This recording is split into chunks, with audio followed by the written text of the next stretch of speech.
Hello, my friend, and welcome to the Sales Podcast. I'm Wes Schaefer, the Sales Whisperer, your host. This is episode number 380. If you missed 379, go check it out. Jason Linett, the dude, has hypnotized over 250,000 people. We talked about how you can sell and persuade with ethics, do it professionally, do it powerfully. So go check him out. Coming up next in episode 381 is Brad Sugars. He's the founder of Action Coach. Sent me a book that weighs about 287 pounds, pulling profits out of a hat. So a very good book. And actually, I saw him in the airport, saw his book in the airport when I was traveling. I think it was Nashville. Took a picture and sent it to him. Good dude, though. A lot of powerful information on how he built this huge brand, huge franchise, global enterprise. So you're in for a treat with that.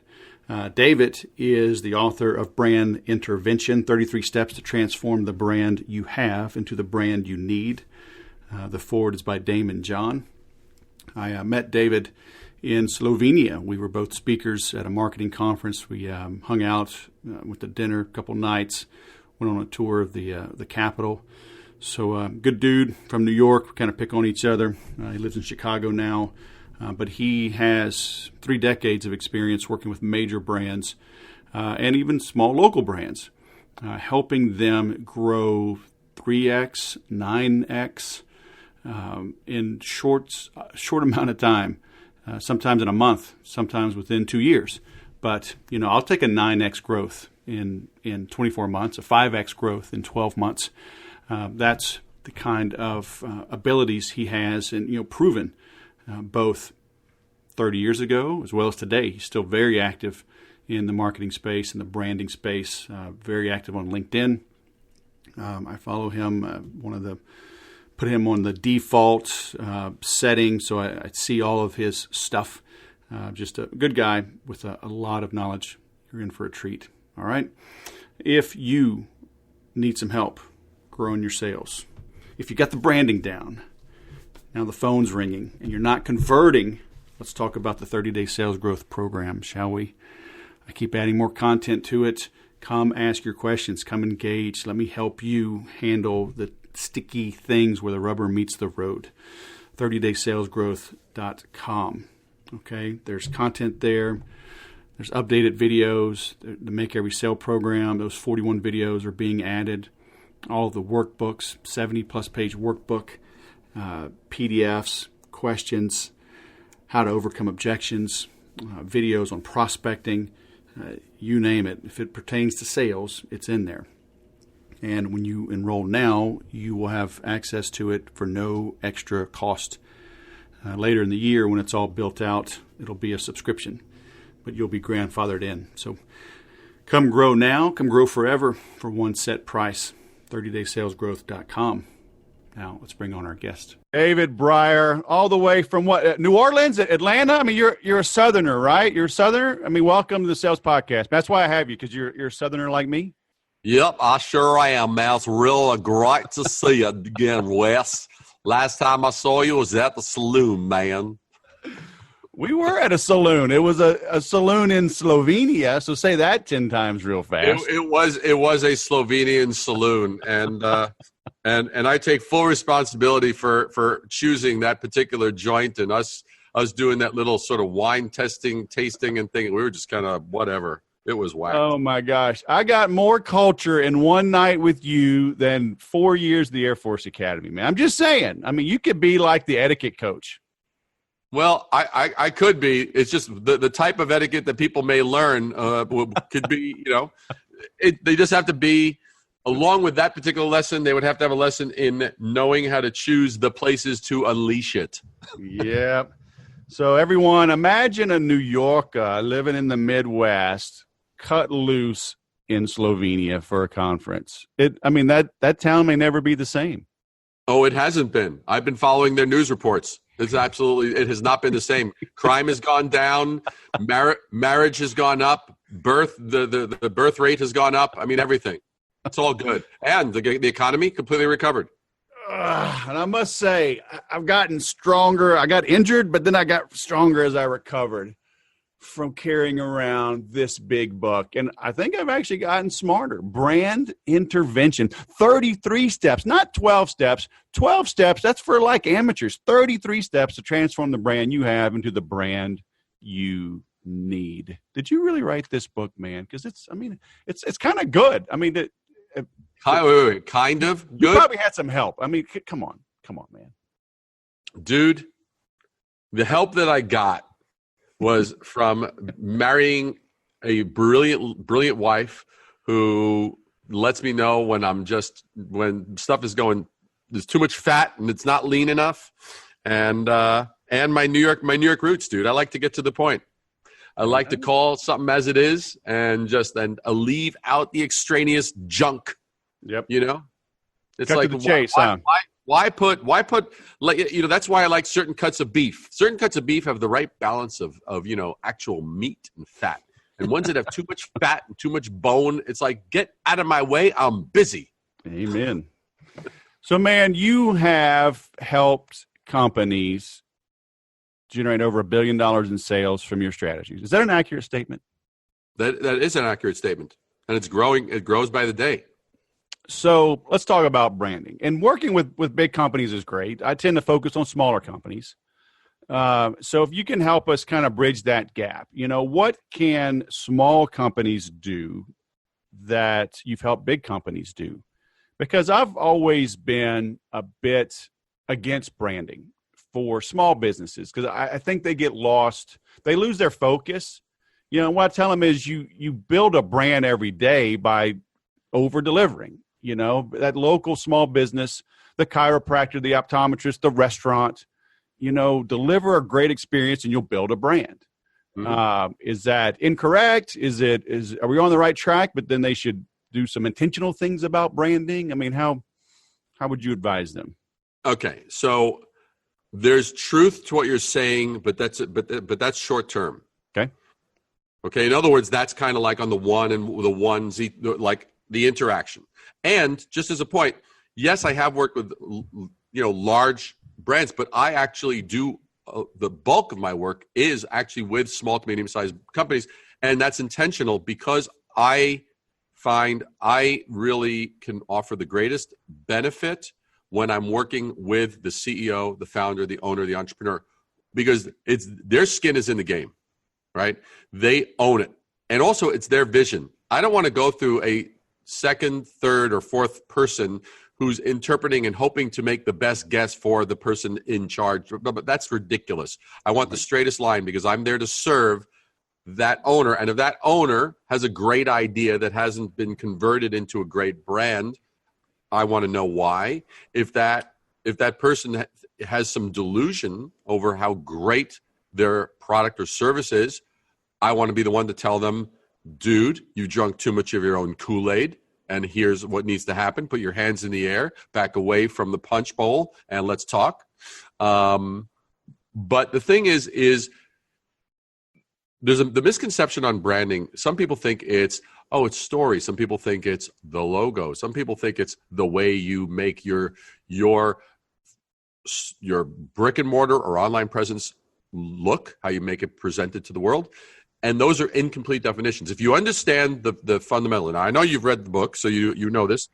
So the thing is that branding is, 4-word definition, the art of differentiation. Now, the reason that that's relevant, because every one of the companies you service, companies that are listening to this, that are in business, all of us, because of things like the internet, like Google, like friends that we can call up and ask or text, hey, where should we buy? Hey, by the way, where did you buy your car? What shoes do you recommend? Da-da-da-da-da. Or we go to Amazon and we look at how many stars this particular thing has gotten. We're all influenced with lots of choices. So how is a particular service, a particular product going to stand apart? That is what, if you understand that is what branding is designed to do, then you understand how the bits and pieces start to fall in, because they're all in support of that. Your design is in support of that differentiation.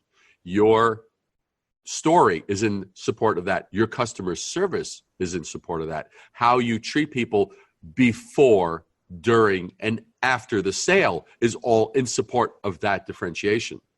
So without that that differentiation is kind of like an anchor, and it helps steer all the various decisions you make. Without that, you're kind of going, you may have a rock star salesperson, you may have a rock star one product that's flying off the shelf or whatever, but you're not driving the bus. It's kind of you're being driven by the bus. And that's the role of branding. So for your listeners, the thing about this is branding it's that tool that actually gives you the ability to be heard, be seen, and be understood because your point of difference is clear. Every company is going to try and out-feature you. Every company is going to try and out-promise you. Every company is going to try and say, oh, we can do it better. So they're all going to make these pitches, promises, features, da-da-da-da-da. How do you compete in that game? You compete by not trying to be better, but by being different. Different is better than better. Different is better than better. All right. So sticking with the optometrist theme that I just went with earlier on an interview today, does he dress up like Ronald McDonald and so he's different and so that's better? Or might that scare the crap out of some kids? Stupid isn't better than better. Different is better than better.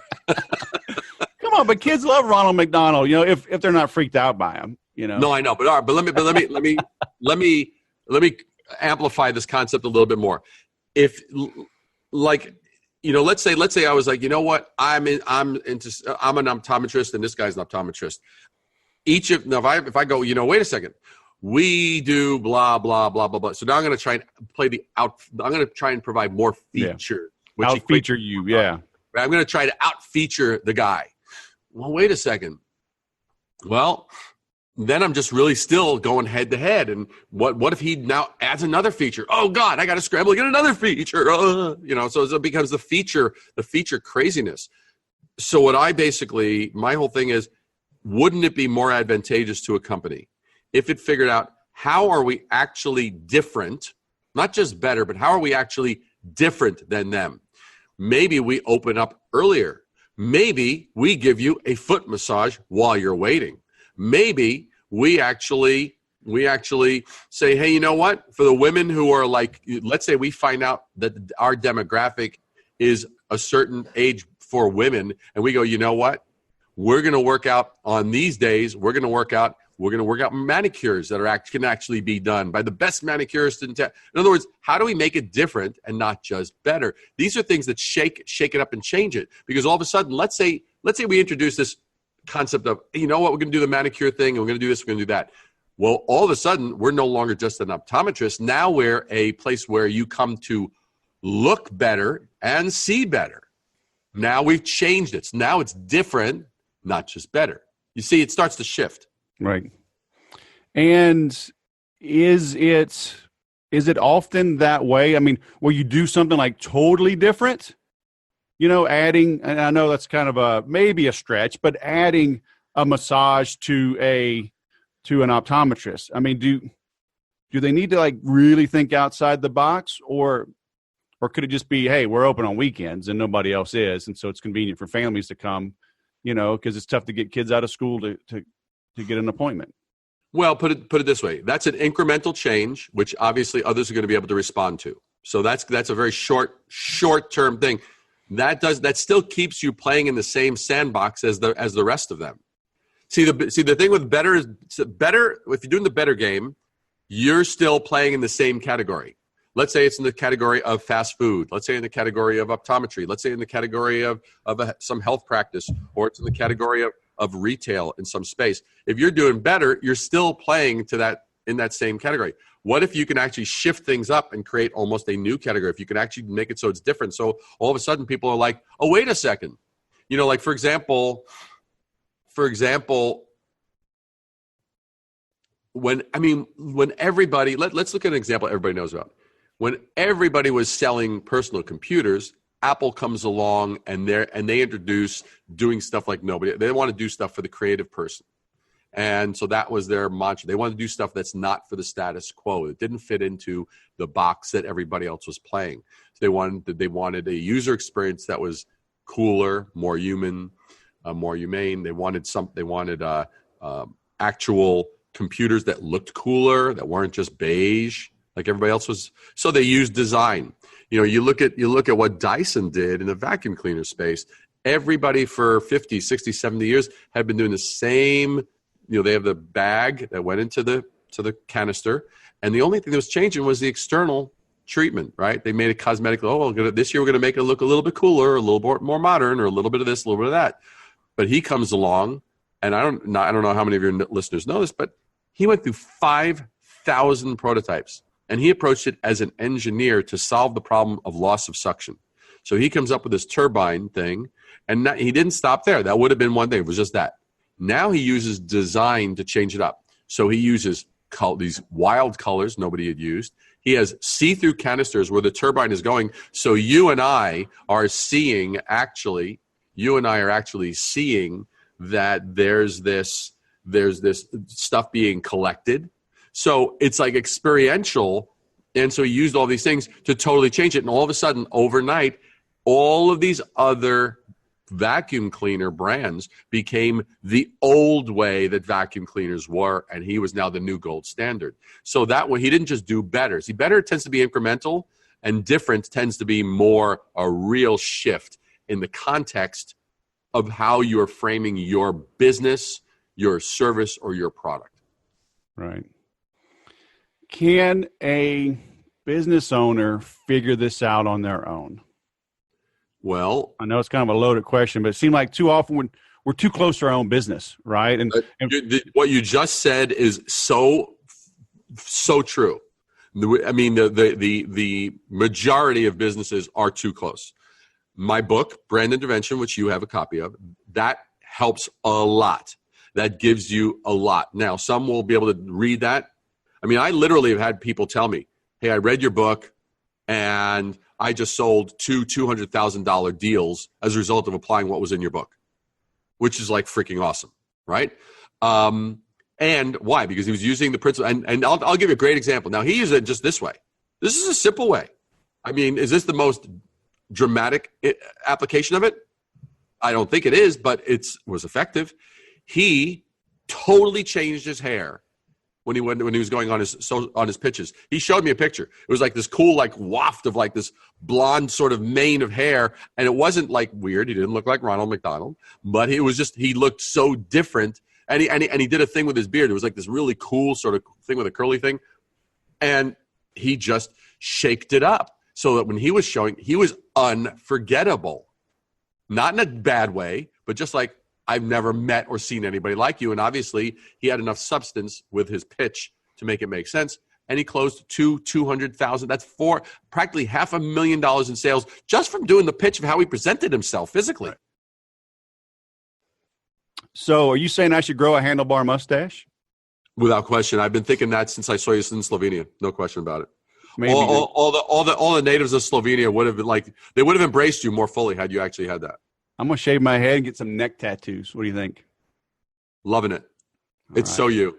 It's so you. I just needed your permission. That's really why I had you on the show. So I understand. And by the way, I'm going to be making my number unlisted so your family cannot call me after you do these. Entering the witness protection program. Witness protection plan.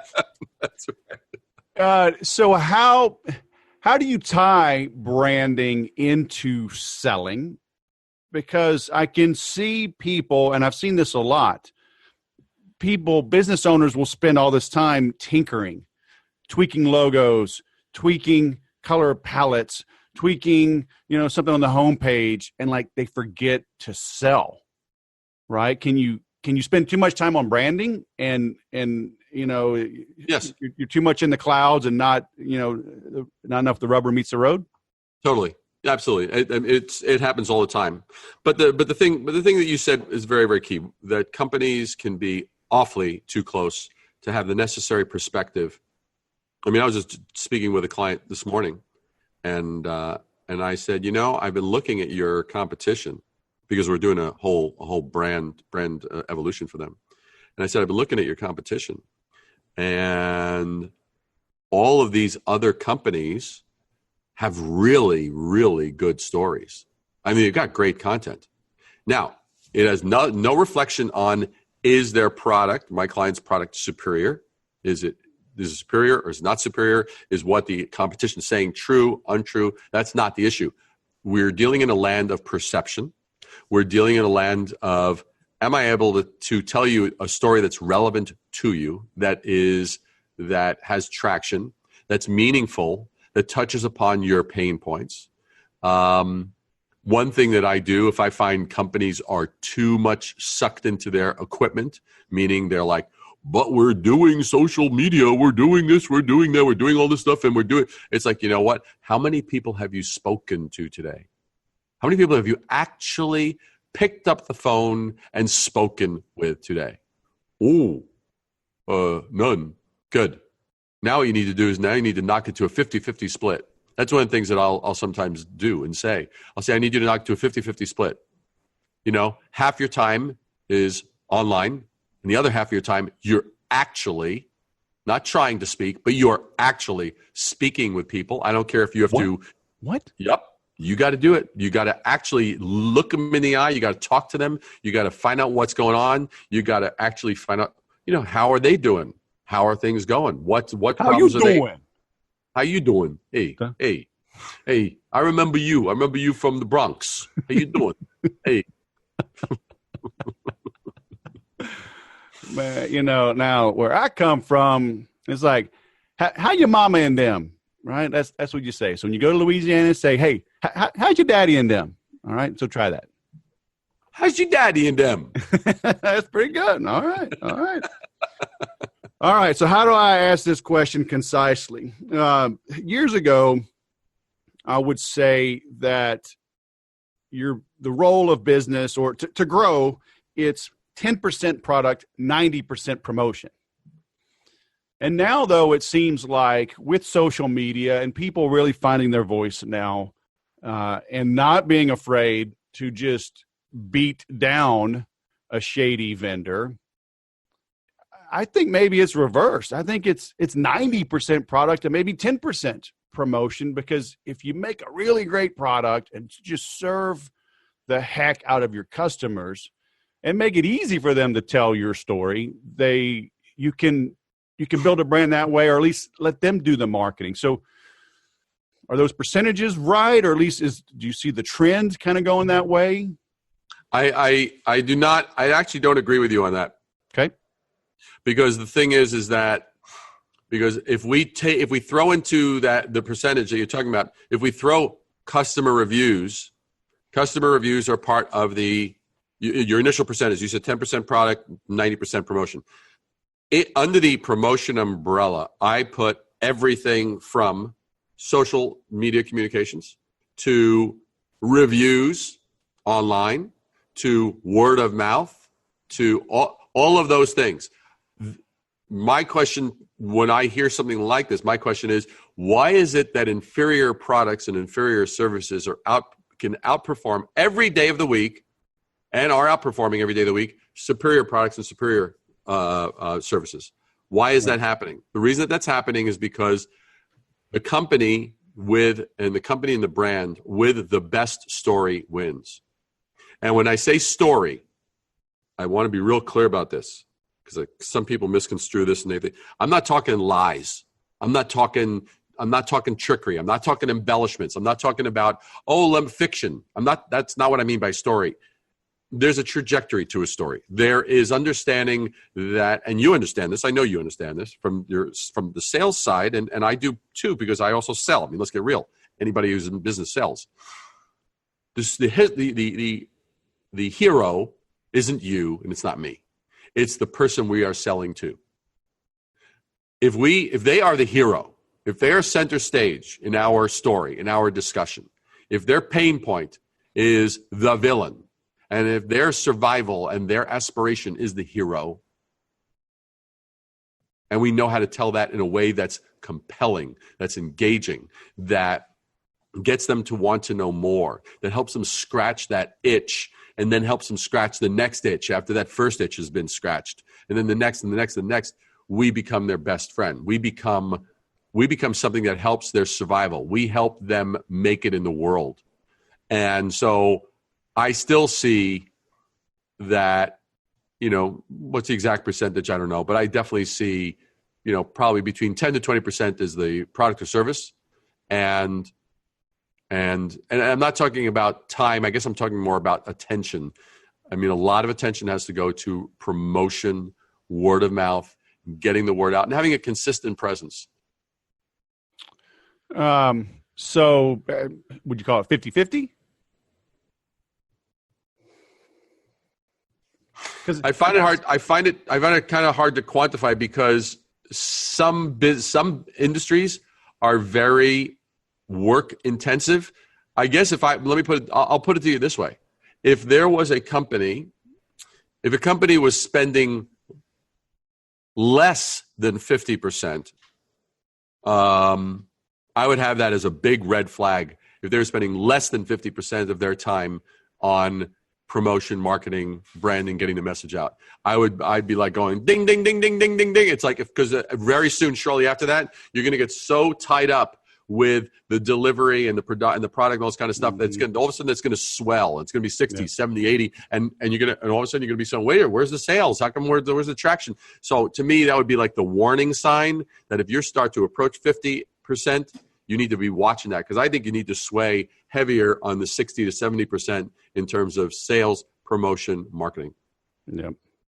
And that's why most businesses, I think, fail, because the entrepreneur really wasn't an entrepreneur. They were more of a passionate doer of the thing.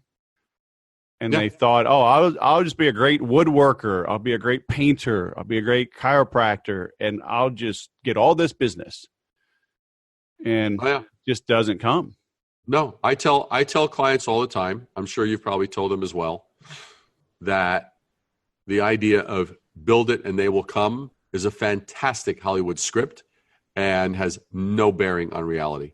Yes, we will hear occasionally about the rare exception that some young little person or some person late in life, they expose something and they've gotten discovered, or this happened or that happened. But those are the exceptions. Those are the rare exceptions.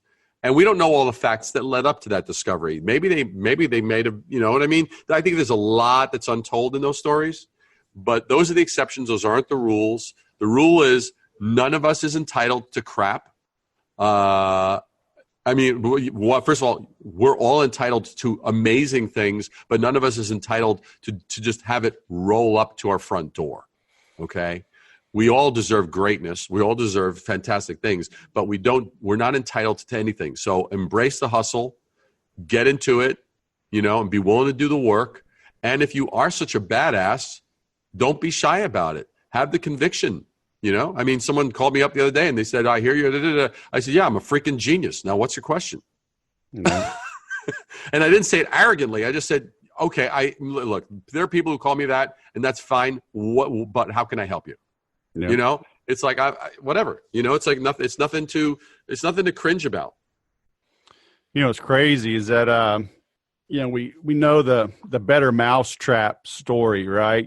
Build it and they will come, basically. And they attribute that to Emerson, but a salesman named Elbert Hubbard actually took Emerson's boring writing and rephrased it and attributed it to him so it would have, the idea was his, but a salesman rewrote it and made the better mousetrap adage famous. Yeah. There you go. People don't know it, right? They think I'll just do it better. Like, you better toot your own horn, man. But how do we overcome that? Because since you're 5 years old, your parents are swatting you on the rear saying, don't brag, don't tell everybody, oh, you won a trophy. It's like you need to be modest. It's not polite to toot your own horn. And now they're in business and they're struggling because they didn't toot their own horn. Right. Yeah. Well, it's kind of like this. I know this is going to come as a great shock to you, but I'm a little rebellious. Well, what? And so, like, for example, there was something that I saw on a little social media feed earlier today, and there was, and this person said, like, be careful of this, be careful of that, be careful of this. It was kind of like, it's like, like basically kind of like be moderate was what they were saying. And they said, is there anything that you would add to this list? And my reply was, be careful of being too careful. Yeah. And the bottom line is I think it really comes down to that. I think it really comes down to,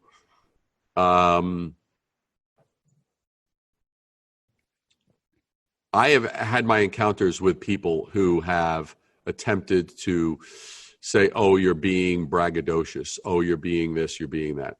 And there were points in my life when I was being that. I wasn't experienced enough in business, and I didn't have a good balance yet. Didn't kind of have a good barometer of what was the right balance. And I was still busy, quote unquote, proving myself. That no, I'm worth every penny. I'm worth this. I'm worth that. Blah, blah, blah, blah. But now I've been doing this for 40 years as of this year. And the thing that I say to people is, look, I know I'm a badass. I don't have to prove it to you or me. And if it's not obvious to you, that's okay. Either you'll recognize that it's true, or you won't recognize that it's true. And if you don't have the gift of observation to recognize it's true, that may be a problem in our relationship, or it may not be a problem. We'll have to see. I don't have to prove it to you. You'll see it for yourself with the work that I do for you. And it's a very equal and level thing. I have no need for someone else to approve or disapprove or confirm what I know to be true. So one is, I use the word conviction. I think to the extent that you and I and anybody listening has belief in what they do, I think it is as misleading to not convey that to another as it is to sort of lie. I mean, if I can truly do X, Y, Z and help handle your biggest problem, and I don't say that, that's taking humility to a point of absurd stupidity. It's like, wait a second, that person may choose to not work with you and choose an inferior vendor. And I thought, because of this supposed virtue of humility, that I didn't want to convey this to the other, but yet that person ends up spending $50,000, $80,000, $100,000 and getting no product when they could have spent equal or less with me and actually gotten an end product that would have helped them grow as a person. Mm-hmm. Where's the virtue in that? That makes no sense. Right. Yeah, and that's tough to come to that on your own. Yes. Right. I mean, I know. I mean, I've had to be, kicked in the butt and the head and the chest and the stomach and the arms and my feet stepped on. I mean, just get out there and shout it from the rooftop. Absolutely. I'm more stubborn and hard-headed than most, so it took a little extra beatings. Yeah, I could see how that would be. See what I'm saying? So, man, how did this book come about? You got a foreword from Damon John. You got Grant Cardone. You got Ted Rubin. I mean, these are some legit dudes, man. And but this book is written for me. Big print, lots of pictures. It keeps my attention. Get the best of both worlds, man. Well, the bottom line is that, I basically had to ask myself, what would benefit the Wes Schaefers of the world? That's what I had to ask myself. Are there more than one of us? We're in trouble. Not by name. Okay, all right. Not by name. By demeanor? We're really in trouble. By demeanor. I know. Tougher. I mean, none compared to the original, but tougher. But they're good reminders of the real thing. Committees never created a great brand. Amen. Amen to that. What's something you're most proud of? Like a story, a turnaround, a success. I would say when I first started to codify. See, I mean, I'd been doing what I've been doing for a while in the area of branding and design and message and story and this, that, the other.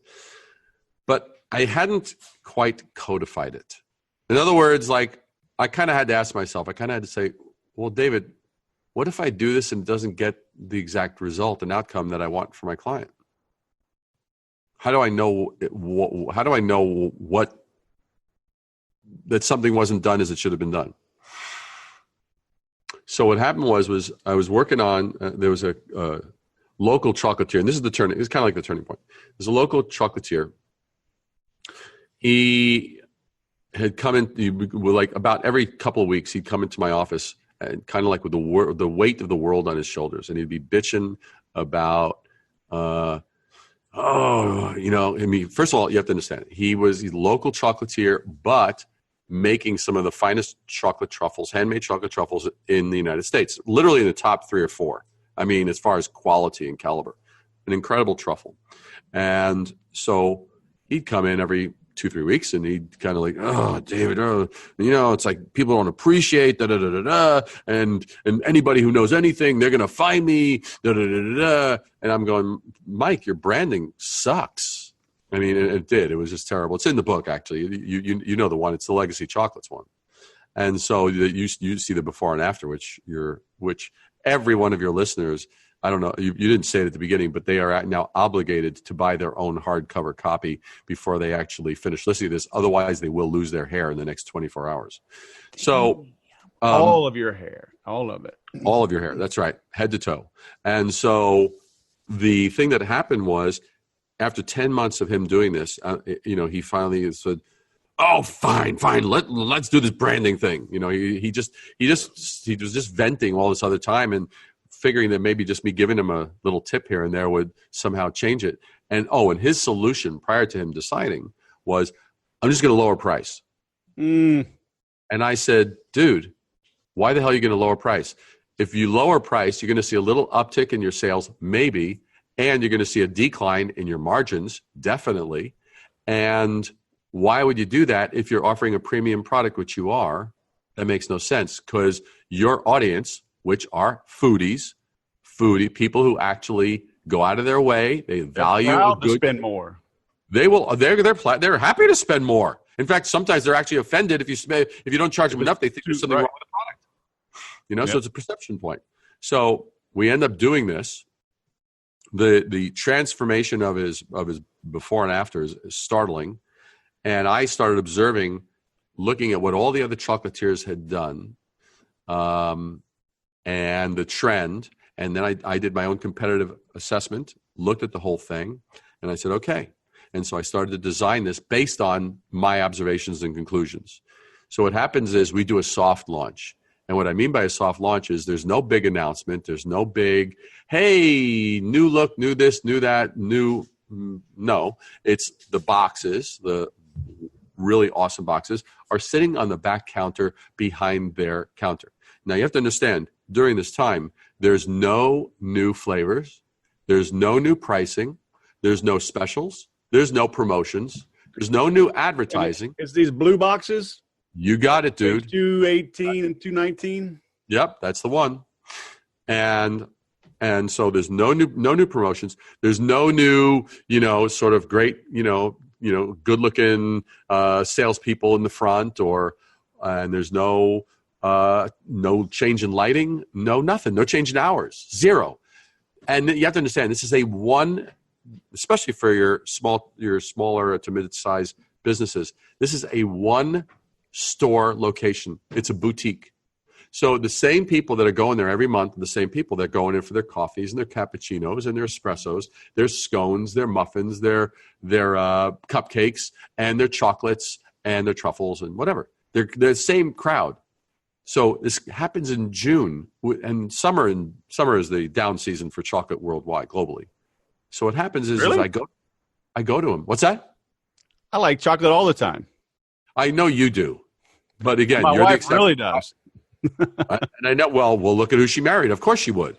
So, but the thing is, so we do this in June.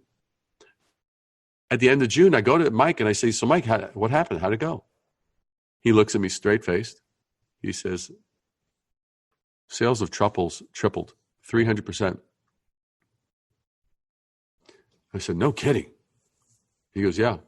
So at the end of July, I go to him. I said, "How'd it go, Mike?" He goes, "Sales of truffles for July exceeded June." I said, no shit. He goes, yeah. I said, and so August comes and goes. At the end of August, I go to him. I said, how did August go? How'd it go? And he goes, well, the sales of August exceeded not only July, but also exceeded February. February as in Valentine's Day, when chocolatiers around the world, cash in big time.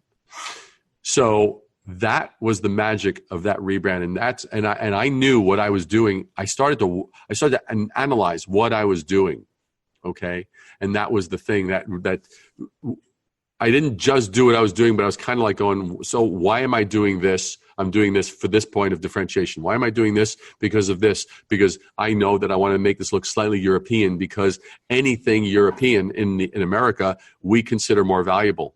European cars are more valuable than American cars. European fashion is more valuable than other fashion.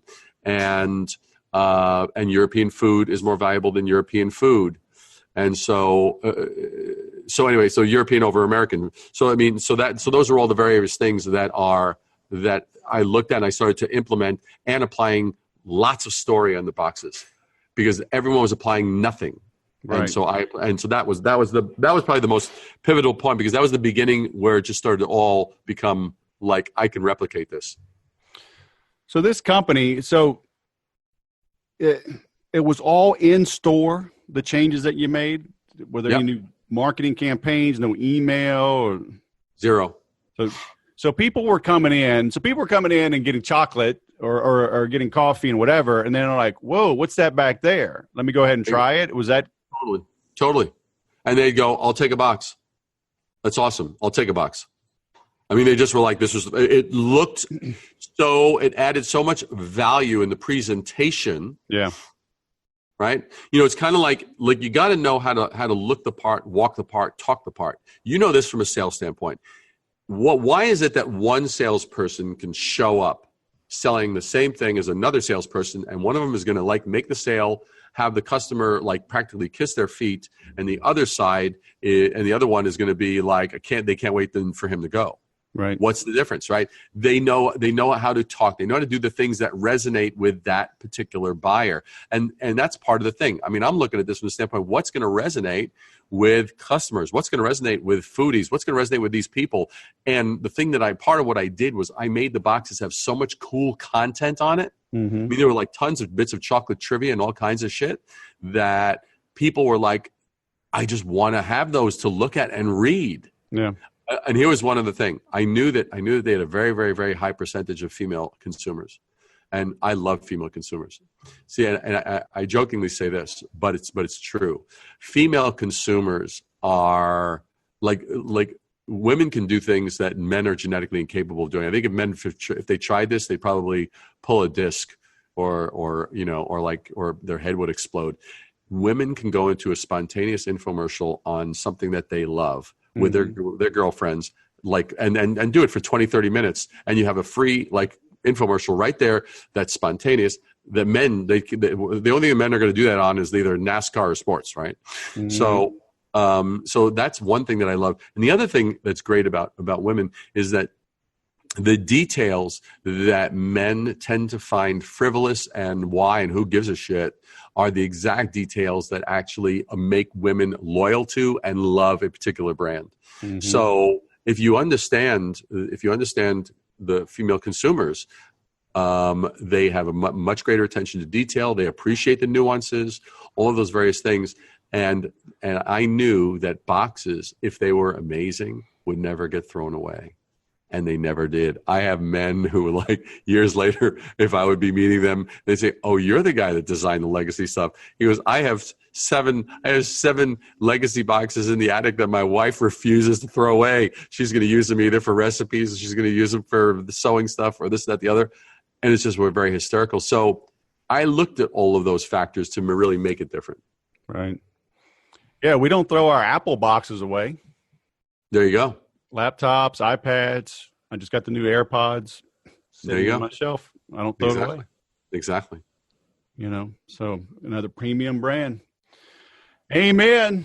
Well, man, Amen. you've got us a link for your ebook, right? The Lucky Brand. Yeah, the Lucky Brand. That's been downloaded thousands and thousands. I'm probably approaching 10,000 downloads at this point, I would guess. What are they going to get in that? Well, they're basically going to get, it's a really fast read. It's a real excellent little checklist of there's 10 particular points on really how to outperform, outlast, and outsmart your competition. It's just 10 little golden rules. It was something that I put together. And when they do that, they automatically get subscribed to my blog. So they get weekly goodies like 1 Minute Wednesday videos and other special little announcements and stuff. So they kind of become sort of part of the flock. They sort of kind of get the behind the backstage pass to awesomeness. They become affiliated to the slayers of the mundane. Nice. I got this right here. So I just made sure and re-opted in. I like it. So we will link to that. I'm linking to your YouTube channel. Awesome. You are quite active. Oh, one more thing. So you're very active on LinkedIn. It's totally true. Yeah. You do, what is it? So 1 Minute Monday, something like that? No. The 1 Minute Wednesdays, I drop on YouTube and LinkedIn. Okay. But LinkedIn, if you are not connected to me on LinkedIn, you should be. There's no question.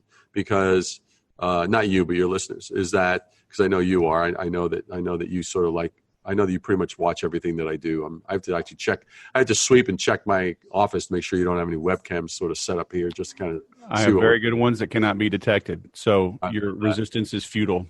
I love when my resistance is futile. It's one of my most favorite challenges, and so. But yeah, no, I do that a lot, and actually, yeah, it was very interesting. I mean, just over the last, I think, 4 months. Have gone from almost doubling the amount of followers. It's gone from about 5,300 to about over 10,000 followers now. And so a lot of people. Hold on one second. We got a lot of. That was someone has opened up the back door while someone is actually doing some grass mowing. Very nice. Yeah. So I just so in case people think that we don't interact with real life, that was just proof. Very cool. So so LinkedIn's been good for you? Yeah, it actually has. It's been very, very interesting. At first, I didn't quite know. I kind of had to learn a little bit of the ecosystem and how to basically really work it. Right. Now I have a good rhythm with it. And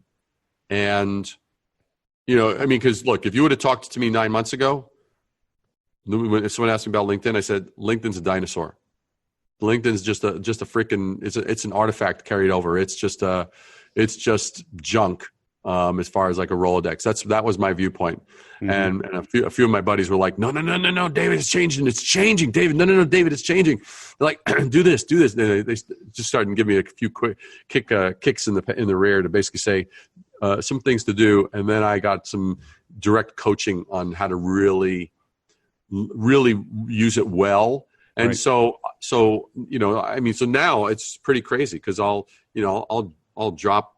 I basically have 2 or 3 things that I'll drop daily, and between any of them, they can get a few thousand views to 15,000 views. It kind of depends on what, but right. People really enjoy the content. They love the thing that I find most interesting about LinkedIn is the culture.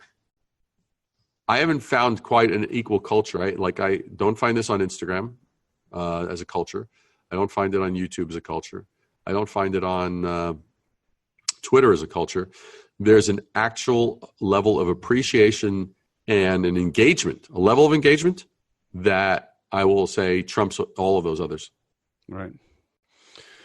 Very cool. Well, we'll link to your LinkedIn profile as well. I do enjoy following you, seeing what you're putting out there. Appreciate it, man. Appreciate it. Well, man, all the way from Wisconsin via New York. Exactly. Wisconsin via New York. Thanks for coming on the Sales Podcast, man. It's been awesome. Oh, absolutely, man. Spending any time with you is awesome. I mean, I still was in the afterglow of like Slovenia. I mean, that was just, timeless. Yeah, that was like 6 months ago too, man.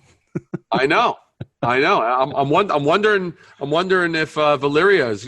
I mean, occasionally we'll exchange a few little messages here and there. I wonder if I'm going to be hearing back from her. Have you had any interaction with her? We chat. I follow her on Instagram. So yeah, I'd go back if they invite me. So yeah, we shall see. Very, very good. Very, very good, man. Otherwise, you and I should just put on our own event. You know what I'm saying? And invite them out. Now, see, I love that. We should turn Kentucky on its freaking head, dude. All right, I'm there. Call it like the it's like the bourbon special. Call it whatever you want, man. I like the way you think. We're on it. Hey, man, look, I'm gonna tell you one thing. All right, go sell something. From your lips to my ears, I'm on it. Branding is the art of differentiation. We as consumers and our customers, our ideal customers, our prospects have a lot of choices. How are you standing apart? That's what your brand is. All right, like he says, everything you do supports your differentiation. You've always heard me say, if you want to prove that you're different, be different. Right? In everything that you do. To make any sale, you must make every sale. That's what he's talking about. Everything you do supports your differentiation. We're like brothers separated at birth, even though he's from New York. You've got to make your offering clear. You know, the old saying is, if there's no call to action, then there's no action taken. Different is better than better. I love that. You know, and again, we're all too close to our own businesses. I leave next week to go to 3 days of workshop working with some experts. I know I'm too close to my own business. I seek help as well.